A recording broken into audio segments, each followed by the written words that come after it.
ಇವತ್ತು ನಾನು ಬ್ರೇಕ್ಫಾಸ್ಟಿಗೆ ಅಪ್ಪಮ್ ಮಾಡ್ತಿದ್ದೇನೆ. ನೋಡಿ, ಲೋ ಫ್ಲೇಮಲ್ಲಿಟ್ಟು ಮುಚ್ಚಳ ಹಾಕಿ ಬೇಯಲಿಕ್ಕಿಡುವ. ಇವಾಗ ಇದನ್ನು ಮಗಚು ಹಾಕುವ.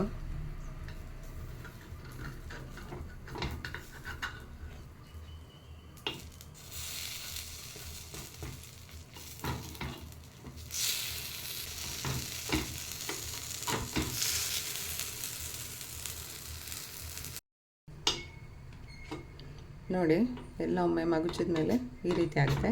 ಇಲ್ಲಿ ಮಿಡ್ಲಲ್ಲಿ ಮಾತ್ರ ಗ್ಯಾಸ್ ಫ್ಲೇಮ್ ಜಾಸ್ತಿ ಇರೋದ್ರಿಂದ ಇಲ್ಲಿ ಸ್ವಲ್ಪ ಸೀದೋಗುತ್ತೆ, ಹಾಗಾಗಿ ಸೈಡಿದ್ದು ಕರೆಕ್ಟಾಗಿ ಬರುತ್ತೆ. ನೋಡಿ, ಈ ರೀತಿಯಾಗಿ. ನೋಡಿ, ನಮ್ಮದು ಬ್ರೇಕ್ಫಾಸ್ಟ್ ಅಪ್ಪಮ್ ರೆಡಿ ಆಯಿತು.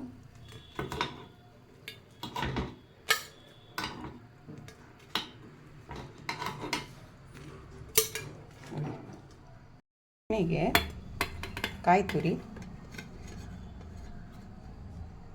ಮೆಣಸು, ಸಣ್ಣ ತುಂಡು ಹುಣಸೆ ಹುಳಿ, ಈರುಳ್ಳಿ, ರುಚಿಗೆ ತಕ್ಕಷ್ಟು ಉಪ್ಪು,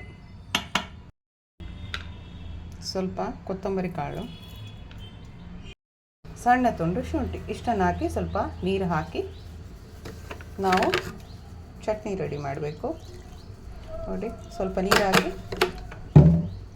ನೋಡಿ, ಚಟ್ನಿಗೊಂದು ಒಗ್ಗರಣೆ ಹಾಕಿದರೆ ನಮ್ಮದು ಚಟ್ನಿ ರೆಡಿ ಆಗುತ್ತೆ.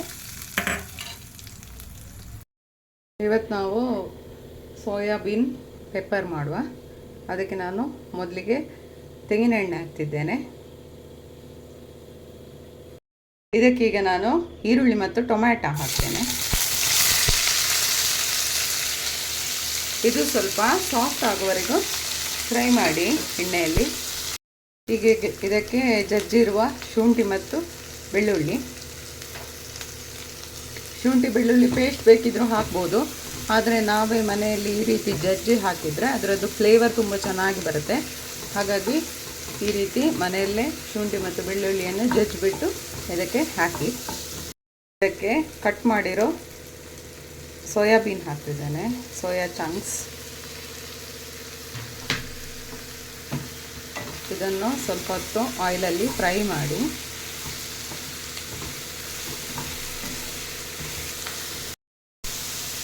ಈಗ ಇದಕ್ಕೆ ರುಚಿಗೆ ಬೇಕಾದಷ್ಟು ಉಪ್ಪು, ಇದು ಬೇಯಲಿಕ್ಕೆ ಬೇಕಾಗುವಷ್ಟು ನೀರು ಹಾಕಿ, ಇದಕ್ಕೆ ನಾನು ಕೊತ್ತಂಬರಿ ಮತ್ತು ಜೀರಿಗೆ ಪೌಡರ್ ಹಾಕ್ತಿದ್ದೇನೆ, ಬ್ಲ್ಯಾಕ್ ಪೆಪ್ಪರ್ ಪೌಡರ್.